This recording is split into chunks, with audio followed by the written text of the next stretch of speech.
Synergy Nutrition, welcome to a little video we are calling The Truth About Alcohol. You see, along our history of coaching clients along this journey, there have been a few sort of issues that have really stood out to us. That to the extent that people either succeed or fail at mastering the habits and relationships around these issues have become very great predictors of just how successful they will be. And for us, alcohol really stands at the top of that list. Now, as always, we like to begin with educating you. We think you deserve to know what the real physiological effects of alcohol are on your body. But outside of that, it's equally important that we look at the functionality of this. Everything we do at Synergy Nutrition needs to be both functional and sustainable. So learning how to practically navigate the effects that alcohol is having on your nutrition journey is going to be just as crucial. Now, let me say this. In a perfect world, we would ask that everyone take a real hard look at either eliminating altogether, maybe even temporarily, alcohol from their lifestyle, or at the very least, significantly reducing it. In this regard, the pros far outweigh the cons, if there are any cons at all, and it's no secret that our clients that have had the most success on their journey, this is something they've put a lot of effort towards. But if and when you do drink, let's at least understand what that's doing to our body, how we track that, and how we navigate the world around that. You see, alcohol is a really funny thing. It's one of the only substances in the world that actually has calories, but no macronutrients attached to it. There are no carbs, there are no fats, and there are no protein in alcohol. In fact, it has no nutrients at all. Why is this? Well, because it's a toxin. It's actually a poison that your body has to eliminate. Now, this, of course, has lots of effects on your body, and most of them are negative. Alcohol impedes all sorts of organ function. It causes a lot of inflammation, but perhaps most important to our process, it prevents your liver from metabolizing fat. Any fat you're eating, either at dinner with that alcohol that tends to process the liver, will sit there.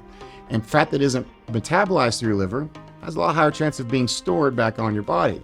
The reason for this is that your liver is too busy concentrating on the alcohol. Every time a drink is going in your body, your liver must metabolize that toxin out of your system. And we know by now that that happens at about 1 drink per hour. Now, if we could for just 1 second, let's revisit that statement that alcohol has calories, but no macronutrients attached to it. When I'm talking about that, of course, I'm referring to just the alcohol itself. Certainly some drinks will have macronutrients. Wine, of course, is made from grape juice, so there will inherently be some sugar from that. Same with margaritas. While there's no carbs in tequila itself, the margarita mix will certainly have carbs. Now, this is one of the reasons that alcoholic drinks are very, very difficult to track with any sort of accuracy. But if you're going to make an attempt to do so, the very first thing is to find the total amount of calories in that drink.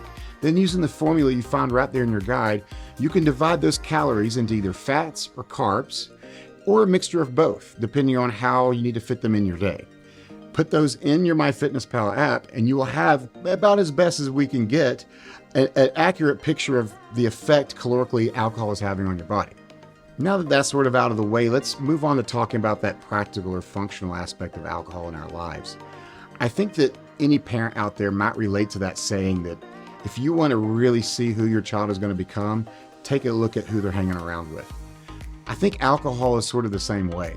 You see, the problem isn't just the alcohol and the calories associated, it's sort of who alcohol hangs out with. You see, I think we're all aware that alcohol tends to relax us. It tends to sort of lower our guard and our defenses.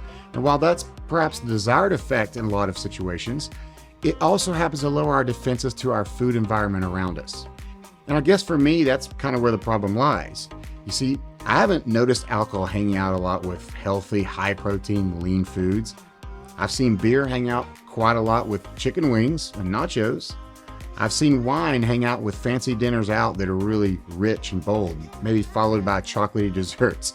I've also seen alcohol hang out a lot with late nights, get poor sleep. I've seen it hang out with not so feeling great days afterwards, where we sit around and aren't as active and aren't so motivated to get up and maybe go to the gym.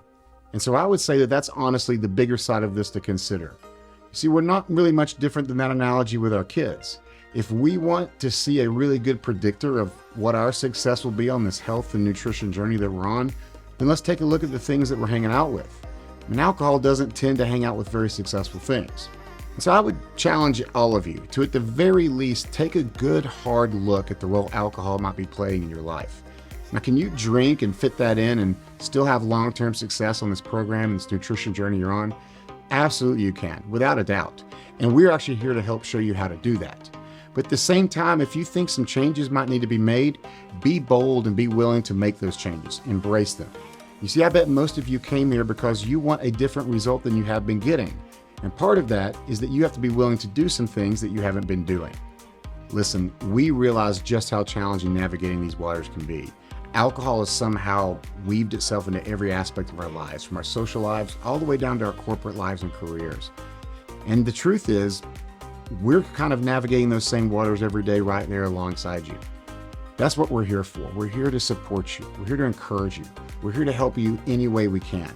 We take it very, very seriously. So if there's anything that we can do to further assist you with this, please let us know. We would love to do that.